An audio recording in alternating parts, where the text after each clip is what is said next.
इतनी सतही बातें ये इजराइल मतलब नेतन्याहू और ट्रंप कर रहे हैं। ट्रंप तो बिल्कुल पागल किया है और ये कहा है कि इनको क्या आपको लग रहा है? मैं बताऊं आपको, ये तो कैलकुलेट करना बड़ा मुश्किल है, फोरकास्ट करना कि साहब ये होगा होगा, पता नहीं कि यहाँ से रोज़ सूरत हाल बदल रही है।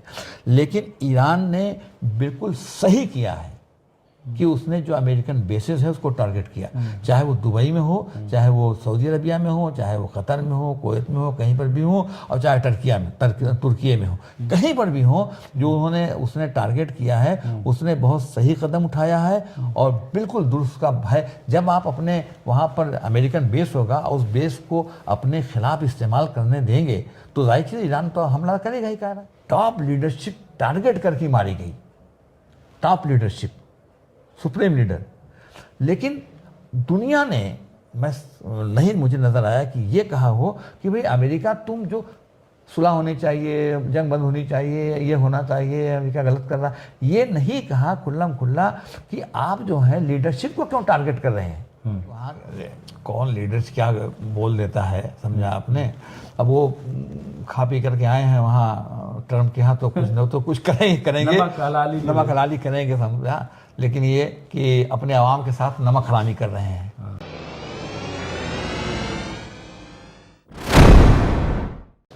आदाब, मैं हूं मुमताज़ आलम रिजवी और मैं बात करूंगा पूरे मिडिल ईस्ट की और ख़ास तौर से ईरान, अमेरिका, इजराइल और फ़िलिस्तीन की, क्योंकि जंग एक्सपेक्ट कर रही है, जंग बढ़ती जा रही है। जंग कब रुकेगी मालूम नहीं, 24 दिन हो गए हैं।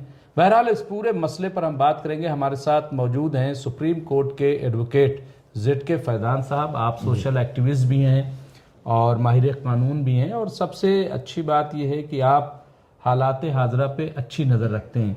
कैसे देखते हैं इस पूरे मामले को जो इस वक्त चल रहा है मिडिल ईस्ट में, ईरान और अमेरिका इजराइल को लेकर के? फैज़ान साहब। नहीं, देखिए ऐसा है, मुझे तो जो सूरत हाल अभी तक है नज़र आ रही है, उसमें अभी कुछ नज़र नहीं आ रहा है कि जंग कहाँ जाकर के ख़त्म होगी। आज 24 दिन जैसा आपने कहा कि होने को जा रहे हैं, और सोचा अमेरिका और इजराइल ने यही था कि 24 नहीं 48 घंटे के अंदर जो है वो निपटा देंगे। हाँ। लेकिन उसमें पूरी तरह वो फेल हो गए। अच्छा, कमाल तो ये है कि अब मैं वेट देख रहा हूँ कि रोज़ाना इनका आता है, कई मरतबा आ चुका है 24 घंटे का अल्टीमेटम, 24 घंटे का अल्टीमेटम, और नहीं तो हम नहीं और नहीं तो हम और ज़्यादा ऑफेंसिव करें होंगे। अरे और ज़्यादा क्या होंगे, पहले ही जो आपने पहला ऑफेंस किया, अनकॉल्ड फॉर जिसे कहना चाहिए, जब यहाँ सुलह की बातचीत हो रही थी, सुलह के नहीं बल्कि वो उसको कि कैसे चीज़ें, हाँ, वो जो पाबंदियाँ वगैरह थी, और जी ताकि जंग टल जाए, मुज़ाकरा चल रहा था, तो उसमें आपने धोखाधड़ी करके मार तो दिया आपने। लेकिन और वो इतना भरपूर वार आपने किया कि उनकी पूरी लीडरशिप को आपने ख़त्म कर दिया। 42-44 लोग मारे गए जहाँ तक मुझे याद पड़ रहा है। सबसे बड़ा लीडर जो था, सुप्रीम लीडर, उसको आपने मारा, आयतुल्लाह सईद अली खामनेई को मार दिया, और आर्मी के लोगों को, सबसे ज़्यादा बच्चों को मारा। तो अब उससे ज़्यादा आप क्या करेंगे, मेरी समझ में बात नहीं आती। जो इतना अमेरिका ने किया है, जितना इजराइल ने किया है, इन दोनों ने मिलकर के किया है, वो मैं समझता हूँ इसके बाद कोई चीज़ बचती नहीं मुमताज़ साहब, अलावा इसके कि वो एटम बम मार दें। एटम नहीं तो मारेंगे, तो आवाम पे मारेंगे, जिसके लिए कह रहे हैं कि हम उनके लिए लड़ाई लड़ रहे हैं। सुनिए, जितना वो कर सकते थे, जितना ऑफेंसिव हो सकते थे, उन्होंने किया। अब वो लेके अब्राहम लिंकन वहाँ पहुँचे और दूसरा फ्लीट लेके पहुँचे, उसके बाद मालूम हुआ तो एक जहाँ ईरान ने अटैक किया, उसके बाद वहाँ से चले गए। देखिए, ईरान ने बड़ी बहादुरी का मुजाहरा किया है, समझा आपने, और ईरान की जो ताकत है उसका एहसास दुनिया को हो रहा है, जो अभी तक नहीं हुआ था। अच्छा, एक बात और बता दूं आप, इतनी सतही बातें ये इजराइल मतलब नेतन्याहू और ट्रंप कर रहे हैं। ट्रंप तो बिल्कुल पागल एक तरह से। एक हकीकत ये है कि भला दुनिया का जो सबसे पावरफुल शख्स आज की तारीख में वही है, मगर जिस तरह से पागलपन की बातें करता है, तो ये एक अजीब चीज़ है कि बाद में जो लोग तारीख पढ़ेंगे तो कहेंगे इस तरह का पागल आदमी जो है अमेरिका का प्रेसिडेंट हो गया। लेकिन फैज़ान साहब, जिस तरह से अलग थलग अमेरिका पड़ा है, नहीं, मैं आपसे वही तो कह रहा हूँ कि उसके बाद जो सूरत हाल पैदा हुई, उससे अमेरिका अलग थलग पड़ता जा रहा है। अब वो नाटो की दुहाई दे रहा है, नाटो उसके साथ नहीं आ रहे हैं, तो उसने कह दिया कि कोई मेरा मसला हुर्मुज का नहीं है, वो सबका मसला है, और मैं चाहूँ तो अभी खाली करा दूँ, मगर सब लोग आए तो खाली कराएं। जबकि फैक्ट यह है कि 100 बार सोचना पड़ रहा है हुर्मुज़ में एक्शन लेने के लिए, इसलिए कि ईरान ने तो पूरी तैयारी न कर रखी है।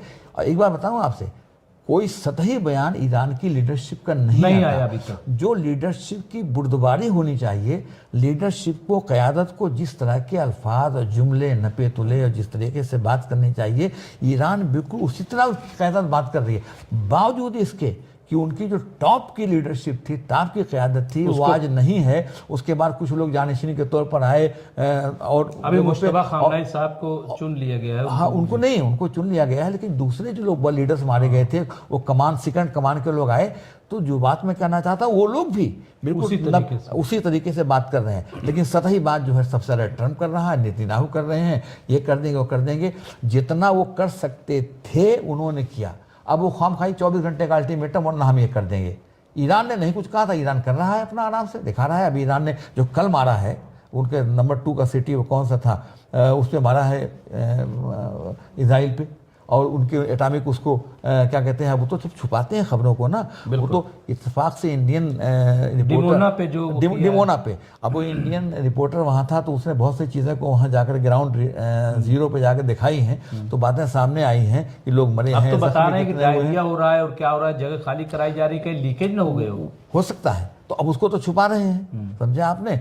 अब जो इस तरह का मामला है वो सामने आ रहा है, समझा। बैलिस्टिक मिसाइल जिस तरीके से ईरान ने तैयारी ही इस तरह से की है, उसको पता था कि भाई एयर में हम इसका मुकाबला नहीं कर पाएंगे और दूसरे उसमें हम नहीं कर पाएंगे, इसलिए उसने अपनी जो मिसाइल्स हैं, मिसाइल वार पे ही डिपेंड किया और बहुत बहुत सही ढंग से डिपेंड किया है और कर रहा है, और वो छोड़ रहा है। हालात क्या लग रहे हैं फैजान साहब की, जिस तरह से ईरान ने मिडिल ईस्ट में, खासतौर से अरब ममालिक में जो बेसिस थे अमेरिका, उसको जो टारगेट किया है और ये कहा है कि उनको बंद, क्या आपको लग रहा है? मैं बताऊं आपको, ये तो कैलकुलेट करना बड़ा मुश्किल है, फोरकास्ट करना कि साहब ये होगा पता नहीं कि यहाँ से रोज़ सूरत हाल बदल रही है।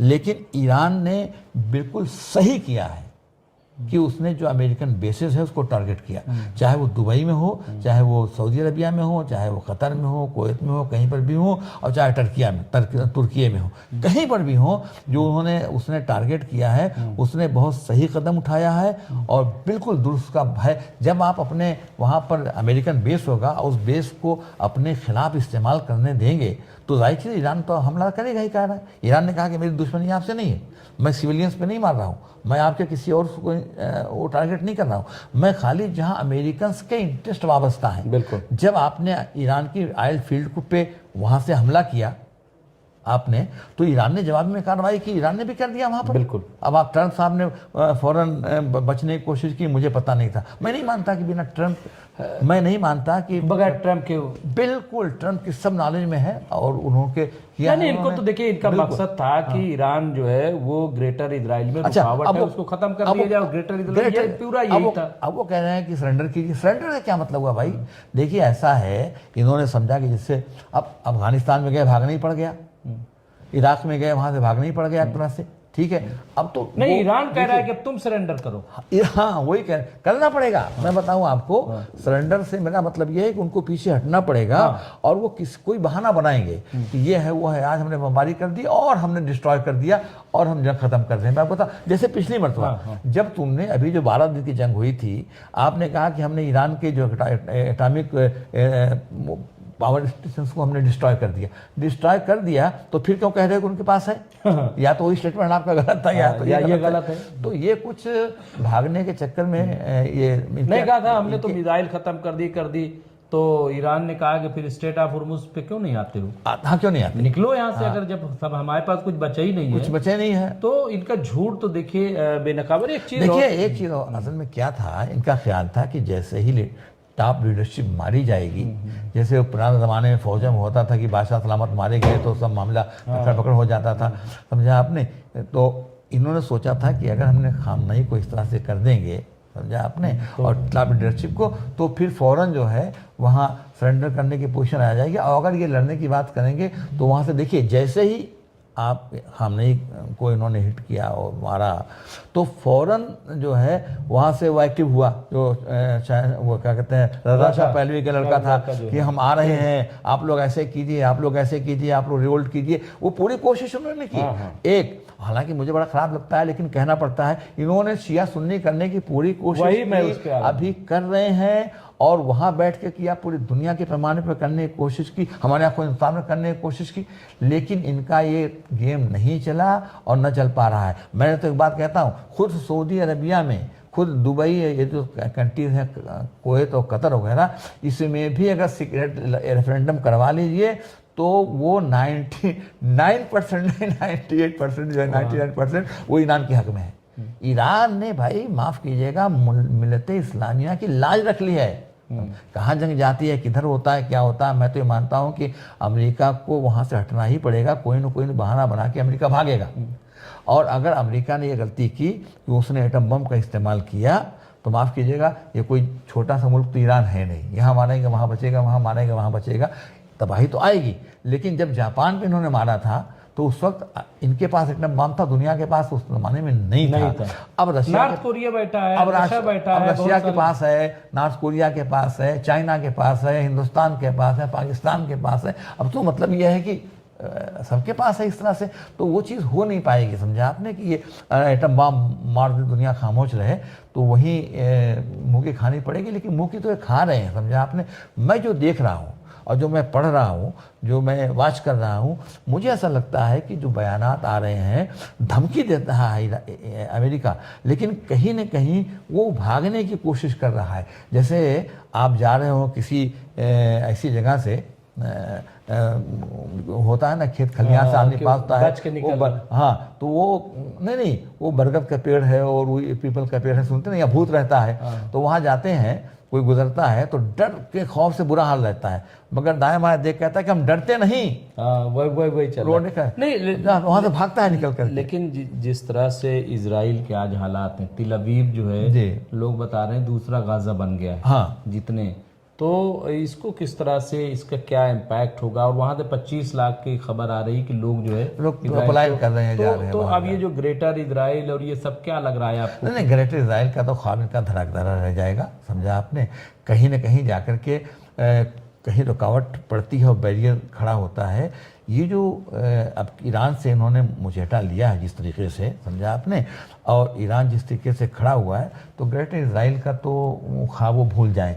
पहले जो बचा हुआ है ना, जो है ना, वो उसी को बचाने की कोशिश करें। स्टेट ऑफ, मुझे तो लगता है जैसे खामनेई ने कहा था कि हम सफ़े हस्ती से मिटा देंगे, तो शायद अल्लाह वही करने जा रहा है। हाँ, वहाँ पे कह रहे हैं कि राउंड क्लॉक जो है वो एक उल्टी घड़ी चल रही है, हाँ, और उसमें बताया गया है कि कब इजराइल खत्म होगा, इस तरह की बात। अब वो क्या हो रहा है क्या नहीं हो रहा है मुतासा, वो तो अलग चीज़ है। लेकिन ये कि उनका एक ख्वाब जो है शर्मीले ताबीर नहीं हो पाएगा। खुद इजराइल जो है वो तबाह बर्बाद हो रहा है, वहाँ से लोग भाग रहे हैं, वो पहले अपनी खैर बनाए।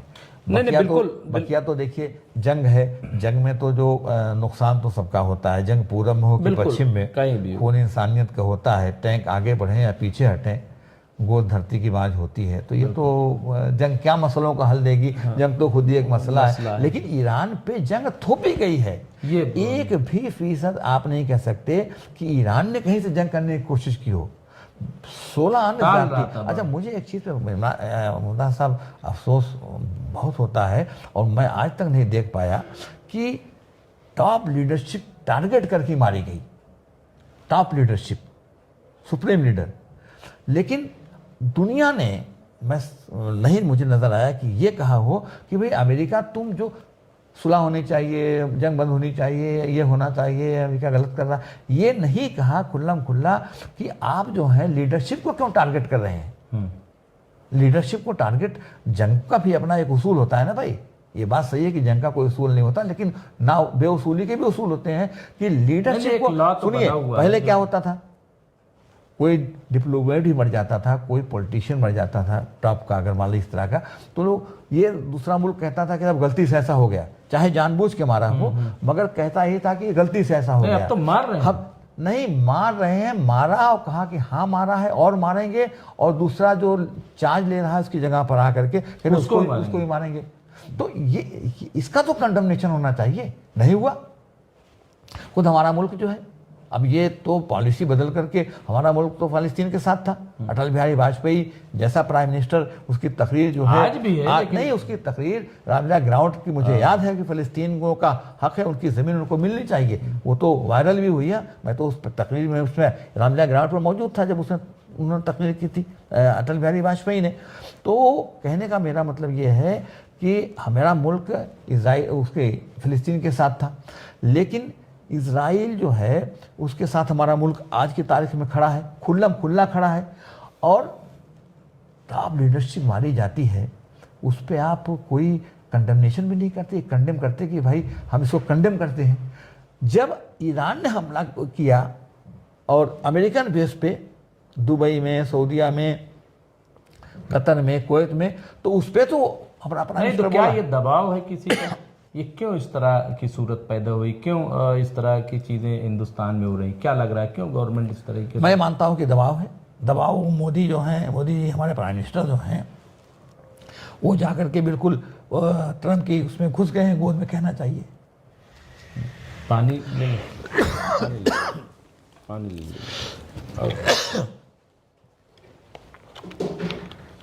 पता नहीं कैसे हो गया था। तो कहने का मेरा मतलब है, कुछ एक्सीडेंट फाइल जो है उसका भी पढ़ने को मिल रहा है कि वो भी एक दबाव है। कहीं ना कहीं, और थोड़ा सा कहीं ना कहीं कोई इनकी कोर भारल दबी हुई है, इसी वजह से समझा आपने। इसलिए कमाल हो गया भाई हमारा मुल्क। माफ़ कीजिएगा, आज का जो हमारा वज़ीर आज़म है या है, जो भी कहिए, उनके दौर में ये हमारा मुल्क बहुत जलील हुआ है। हमारे मुल्क के लोगों को वहाँ से बेड़ियों में जकड़ करके, कोई ये कोई जुमला नहीं है तकरीर का, डिफेक्टो है, पैर में बेड़ियाँ पड़ी हैं, कमर में पड़ी हुई हैं, उस तरह से उसको किया गया। एक जुमला प्राइम मिनिस्टर के नहीं, फिर अभी ये कहा साहब रूस जो है वो 30 दिन तक आप खरीद सकते हो, बताइए। नहीं मैं उसी पे आ रहा हूँ, उस पर जुमला नहीं बोले। उसने कहा कि आप जो है 15 दिन का टाइम देने, भी आप कौन होते हैं टाइम देने वाली? हमारा एक इंडिपेंडेंट कंट्री है, सॉवरेन कंट्री है। एक मर्तबा इनका एक बयान तो हमारा प्राइम मिनिस्टर का आता कि भाई आप क्या कह रहे हैं, या आप क्या उनको मुखातिब ना करते, यहीं प्रेस कॉन्फ्रेंस करके या प्रेस से कहते या स्टेटमेंट देते कि भाई ये कौन होता है अमेरिका कहने वाला, डॉक्टर ट्रम्प का नाम लेते, कुछ तो करते, लेकिन रिएक्शन तक नहीं हुआ। तो हमारा मुल्क तो भाई माफ़ कीजिएगा, वो भक्त कहे कि बड़ा अच्छा हो रहा है, लेकिन जलील तो हो रहा है। नहीं, अब तो कह रहे हैं पीएम की कोरोना जैसे हालात हो सकते हैं, तैयारी कीजिए। तो मतलब थाली बजाने का काम होगा। हम ताली तो बजा देंगे हाथ से, थाली वाली का इंतजाम करिए आप, और क्या है, थाली वाली का इंतजाम करिए। नहीं तो कैसे चलेगा, कैसे क्या होगा, क्या लग रहा है? तो खौफ वाली बात है। अभी तो दूसरे लोग कह रहे थे, तो कह रहे साहब ये मतलब गुमराह कर रहे हैं और अफवाह फैला रहे हैं। अब तो पीएम कह रहे हैं कि कोरोना वाली, तब तो ये तो नहीं, तो होने जा रहा है। अभी इलेक्शंस ना होते प्रदेशों के अंदर तो पेट्रोल और डीजल का दाम बढ़ चुका होता, बहुत बुरी तरह बढ़ तो गया है, लेकिन अभी उन्होंने प्रीमियम पे 2.5% बढ़ाया है रुपए, और उसके बाद उस पर गैस का तो शुरू में बढ़ा ही दिया इन्होंने, समझा आपने। लेकिन वो अगर ये सीधे जो हमारा रोज़ का इस्तेमाल होने वाला डीजल और पेट्रोल है, इस पे दाम इलेक्शन जहाँ ख़त्म हुए बढ़ेगा। और बात वहीं तक डीजल पेट्रोल का नहीं कि आपकी गाड़ी में, हमारी गाड़ी में महंगा पेट्रोल पड़ेगा। मैं तो किसान फैमिली से आता हूँ और मैं फार्मिंग करता हूँ, मैं जानता हूँ फर्टिलाइज़र महंगी होगी तो उसमें इनपुट जो है खेती में वो होगा। ये डीजल तो अपनी जगह पर ही है, फर्टिलाइज़र भी, पेस्टिसाइड्स भी, ये सब उसके अंदर महंगी होगी, समझा आपने। ये रोक नहीं सकते, तो इसलिए तो पूरी दुनिया लपेट में आ रही है, समझा आपने। ये तो पूरी दुनिया लपेट में आ रही है। स्टेट ऑफ हॉर्मुज़ जो है वो बंद है। अब तो कह रहे हैं कि साहब वो बाबुल मंदब जो रेड सी में है, वो भी बंद करने की बात हो रही है। तो ईरान तो मुझे ख्याल नहीं, ईरान ठीक कर रहा है। मैं ईरान के एक्शन को 100% जो है एंडोर्स करता हूँ। Iran is doing well, calculated way में कर रहा है, और वो हर उस जगह की नाकाबंदी कर रहा है और एक्शन ले रहा है जहां अमेरिकन के इंटरेस्ट वाबस्ता हों और जहां उनके एलाइज के इंटरेस्ट। लेकिन नेतन्याहू तो कह रहे हैं कि पूरी दुनिया को अब खड़े होना चाहिए ईरान के खिलाफ, दुनिया को कि ईरान जो है बड़ा जालिम उनके है। कहने से क्या होता है? ईरान के हक में खाना होता है। दुनिया जानती है कि जालिम कौन है, हाँ। दुनिया जानती है जालिम कौन है। ईरान का तो बाद में मसला होगा, फिलिस्तीन में आपने 1 लाख लोगों को मार दिया। और मैं बता दूं मुल्ला साहब, ये सब कहने की, हमास को इतना आप मार बमबारी करके आप थक गए, फिलिस्तीन को वहाँ जो गाज़ा को बिल्कुल आपने बुलडोज मतलब कहना चाहिए खंडर बना दिया, मगर मसला है कि हमास को तो नहीं ख़त्म कर पाए, हिजबुल्लाह को नहीं ख़त्म कर पाए, हुतीस पे आपने वो किया तो वो नहीं ख़त्म कर पाए।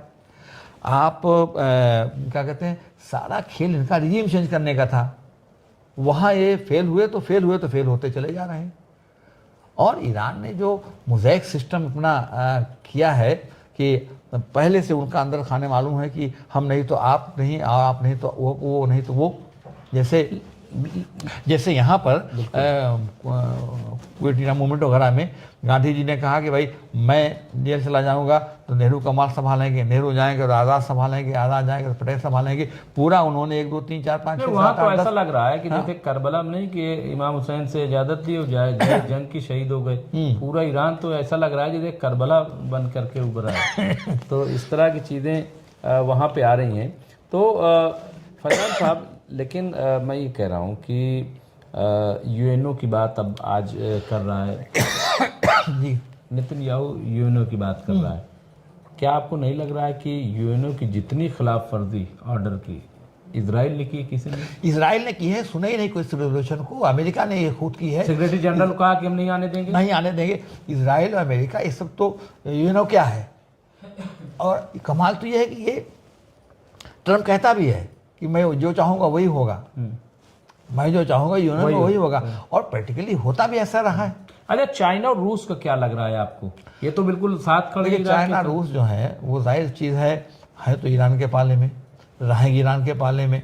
बस ये है कि है वो तो लेकिन ईरान ने अभी कहा है कि हमने तो अभी मदद मांगी नहीं है, हमें कोई जैसे चीख रहा है इजराइल कि सब कोई आ जाओ, डोनाल्ड ट्रंप कह रहा है कि साहब वो आ जाओ, लेकिन ईरान ने मुस्लिम मुल्कों से तो कहा है कि आप साथ आइए, लेकिन चीन से और रूस से अभी नहीं कहा कि आप मेरी मदद कीजिए। चीन और रशिया जब कोई मामला भी अगर बढ़ रहा है और बढ़ता जा रहा है तो वो तो ईरान के साथ ही अल्टीमेटली रहेंगे। नहीं, वो तो रहेंगे, वो तो कह भी दिया रूस ने बिल्कुल और करके। और जो अंदर नॉर्थ कोरिया और जो अंदर सपोर्ट ये वो चीज़ें वो सब तो दुनिया में चलती रहती हैं, लेकिन ईरान, मैंने कहा ना, उसकी लीडरशिप, उसकी क़यादत जो है, मैं उसको अप्रिशिएट करता हूँ, तारीफ करता हूँ कि वो ये तो इतना हंगामा कर रहे हैं। हल्के लोग हैं, इनकी गुफ्तगू हल्की है।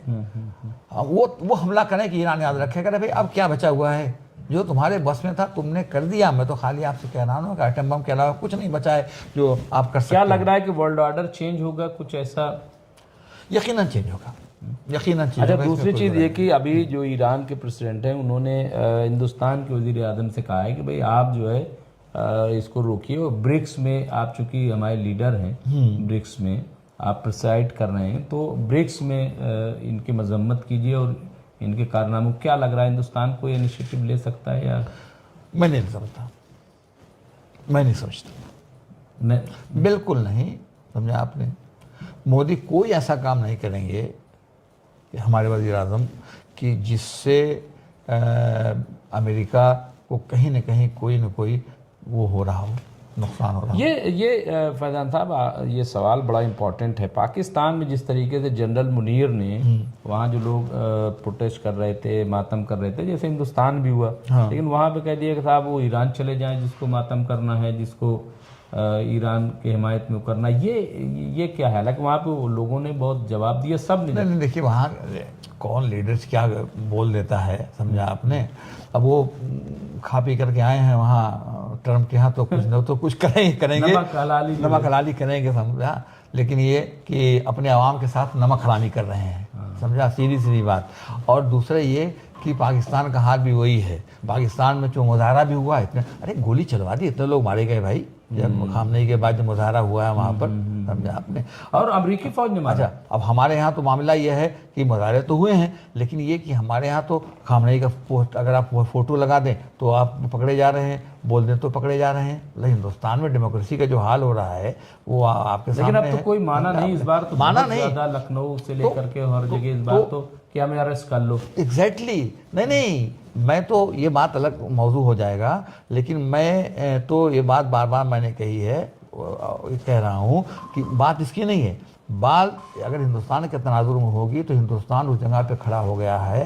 हिंदुस्तान की जमहूरियत, जहाँ जमहूरी निज़ाम को इन्होंने, इस सरकार ने दरहम बरहम कर दिया है और इलेक्शंस को बिल्कुल एक तरह से अपने फेवर में लेने के लिए सब कुछ करने को, लेकिन कहिए अपने अलग अलग तरीके होते हैं, तैयार हैं और कर रहे हैं। तो सड़क पे आने के लिए पॉलिटिकल पार्टियों को मजबूर होना पड़ेगा, बल्कि पॉलिटिकल पार्टियां को अब तक आ गई होती, उनको चाहिए था, लेकिन वो नहीं आ पाई, समझा आपने। अच्छा, आखिर में जो पहले आपसे कुछ दिन पहले चक्का जाम होता था, रोड जाम होता था, लोग गिरफ्तारी देते थे। गिरफ्तारी देते हैं भाई, देना चाहिए। तो ये तो करना पड़ेगा, इसलिए कि पाते नहीं, जब रात तो चढ़ जाते हैं नाले, रुकती है मेरी तबा तो होती है रवां, और तो इनको तो सड़क पे आना ही आना पड़ेगा। एक दूसरा वो कॉन्टेक्स्ट है, दूसरा तनाजुर है। लेकिन जब आपने बात कही तो उसमें मैंने कहा हद हो गई भाई, फिलिस्तीन का झंडा किसी ने, अभी तो ईरान की जंग तो अब शुरू हुई, किसी ने फिलिस्तीन का झंडा लगा लिया तो आप उस पर क्यों बोलेंगे? आप क्यों बोलेंगे? क्यों नहीं बोलेंगे भाई? सही बात, क्यों नहीं बोलेंगे? सही बात है। फिलिस्तीन भाई एलाई है, अपना दोस्त है, इसका अभी भी है भाई। हमारी एम्बेसी है फिलिस्तीन की यहाँ पे। हाँ, ये है। तो बहरहाल फैजान साहब, आखिर में क्या लग रहा है कि जंग कहाँ पे जाके रुकेगी, किस तरीके के हालात आखिर में आप हमें बताएं। देखिए, मैं तो जो एक्सपेक्ट कर रहा हूँ कि जंग तो अभी इमीडिएटली थमने नहीं जा रही है। अभी कुछ और तबाही इंटरनेशनल पैमाने पर होनी है, उसके बाद अमेरिका को ही यहाँ से स्केप गोट उसमें निकलना पड़ेगा, जान बचा करके। ईरान की बहरहाल होगी फतेह इसके अंदर, और वर्ल्ड ऑर्डर जो है उसमें कुछ इक्वेशंस बदलेगी, उसमें यकीनन चेंज आएगा। अच्छा काम एक और भी होने वाला है।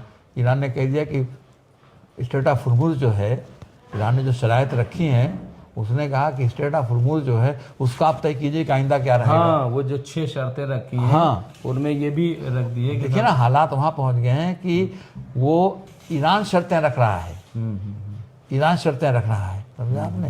तो वर्ल्ड ऑर्डर जो है उसमें यकीनन कुछ न कुछ इक्वेशंस में चेंज की मतलब आएगा, इसमें कोई दो राय नहीं है। और अमेरिका को भी ये जंग याद रहेगी, समझा आपने। अगर कहीं, लेकिन घुटने पर तो आ गया है, आगे मैंने बताया ना, कुछ नहीं बचा है अलावा इसके। नहीं, पोल खुल गई। अब मेरे ख्याल से जो सेंट्रिक पावर असलाहों का था वो, बताऊं आपको, ये ग्राउंड फोर्सेस उतार के तो देखें ईरान के अंदर, कचूमर बन जाएगा। आए तो उनको पता लगेगा कि क्या होता है, नंबर ऑफ कॉफिन्स इनके पास कम पड़ जाएंगे। और अभी भी मेरे ख्याल से बहुत नुकसान हुआ, बता नहीं। ईरान जो है वो जज्बे शहादत से लड़ा रहा है। ग्राउंड में जब मुकाबला होगा ना, तो उनके यहाँ लाखों लोग वहां तो भरे पड़े, रोज सड़कों पे ही है पूरा। वो मौत चाहते हैं, तुम मौत से भागते हो। तुम, ये फर्क है। जितने भी सोफिस्टिकेटेड वीपन ये वो लेकर आप आएंगे, लेकिन नहीं, तो ईरान की लीडरशिप जो है, अब नेतन्याहू कैसे भागते फिरे, ट्रंप इतनी दूर बैठा हुआ है। मसला ये है कि इनकी खामनेई साहब खुद भी इस तरह से मीटिंग की, उन्होंने कर रहे थे, ये थे वो थे, ऑफिस रोज जाते थे। और अभी ये दूसरी लीडरशिप थी, दो और लोग थे, ये तमाम लोग अभी जो मुजाहरा हुआ था उसके अंदर, तो यौमुल कुद्स पे सब सड़कों पे तालीदारी जानी जो मारे गए, लेकिन वो थे लोगों के साथ में। तो यहाँ और उनको पता था कि हम मारे जा सकते हैं, लेकिन अब मारे भी गए। हाँ, तो शहादत से मकसूद नहीं, जो मसूद पेज़ेशकियान है, उन्होंने भी कहा है कि उनसे भी लोगों ने कहा कि साहब अब तो आप रूपोश हो जाइए, कहीं चले जाइए। तो कह रहे क्या होगा, शहीद किए जाएंगे हमारे। तो वही है ना कि शहादत से मकसूद मतलब मोमिन, समझा आपने। तो उस पर अमल पैरा है, समझा आपने। और वहाँ मौत से डरते हैं, भागते हैं, जिंदगी चाहिए। तो बड़ा फर्क है दोनों में। तो यहाँ वो हिम्मत इसलिए नहीं कर पा रहे, मतलब यहाँ तक बस जंग में तो ऐसा लग रहा है ईरान एक तरीके के फतेहयाब तो है, वो धमकी दे रहे हैं, ईरान तो जीत ये कर देंगे, वो कर देंगे, 24 घंटे का टाइम, 72 घंटे का टाइम, फला टाइम, ये टाइम, वो टाइम, फौज उतार देंगे, फौज भेज दिया, जहाज जा रहे हैं। तो जहाज जो पहले आए तो लेके भागे क्यों? जो बहुत बड़े बड़े लेके आए थे। और F-35 मार दिया, F-15 मार दिया, सब तो इनके जितने, सबको तो अभी क्रश कर रहा है। तो चलिए इंशाल्लाह कुछ ना कुछ मामला रहेगा। मैं तो समझता हूँ कि घुटनों पे आ गए हैं और अभी और आएंगे इंशाल्लाह। नहीं, ठीक है। बहुत बहुत शुक्रिया जेड के फैजान साहब।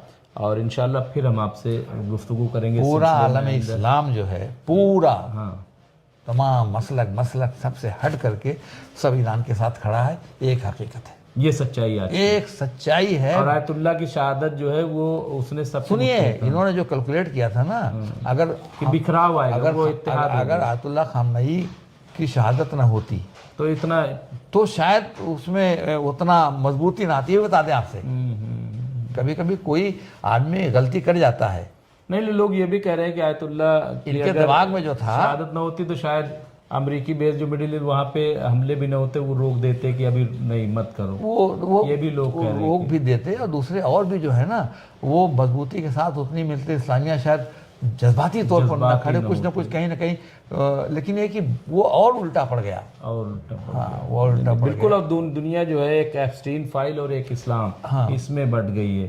कोर्ट तो मोदी जी की दबी हुई है, हमारे प्राइम मिनिस्टर की, इसमें कोई दो राय नहीं है। एप्स्टीन फाइन वगैरह का सिलसिला है, जो भी है जैसा भी है, अरे भाई हद कर दिया, इतना माफ़ कीजिएगा, मुल्क को जलील करवा रहे हैं। मुल्क का प्राइम मिनिस्टर जाकर के, पुरानी बात हो गई, जाकर के कि अब की बार ट्रंप सरकार, ऐसा कहीं होता है दुनिया में? और हमारा आदमी जकड़ करके जंजीरों में आए, हमारे टैरिफ बढ़ाना, ये कहना कि जंग हमने टैरिफ बढ़ा दिया, टैरिफ बढ़ा दिया, और अभी भी 18% है। तो तो बहरहाल ये जो है किसी चीज़ पे रिएक्ट न करना, किसी से बोलना नहीं कि भाई आप क्या कर रहे हैं, खरीद लो तेल, अच्छा भैया खरीद लेंगे, मत खरीदो, नहीं खरीदेंगे, ये क्या बात हुई भाई? तो ये सब चीज़ें जो हैं, हमारा मुल्क बहुत, माफ़ कीजिएगा, मुल्क की साख बहुत गिरी है, मुल्क को बहुत बेइज्जती का सामना करना पड़ा है, ये है। तो चलिए बहरहाल फिर आपसे इस सिलसिले में बात होगी इज़्ज़त फैज़ान साहब। वो पहलू अफसोसनाक तो है कि मुल्क जो हमारा, उसकी जो है, उसका जो वक़ार गिर रहा है, वो बड़ा अफसोसनाक है। जी बिल्कुल। तो बहरहाल फिर हम इस सिलसिले में आपसे बात करेंगे। तो ये थे हमारे साथ एडवोकेट ZK फैज़ान साहब, जिनसे हम गुफ्तगू कर रहे थे। इंशाल्लाह फिर हम किसी बड़ी शख्सियत के साथ आपसे रूबरू होंगे। हमें दीजिए इजाज़त। देखते रहिए MMC न्यूज़ इंडिया। बहुत बहुत शुक्रिया। शुक्रिया।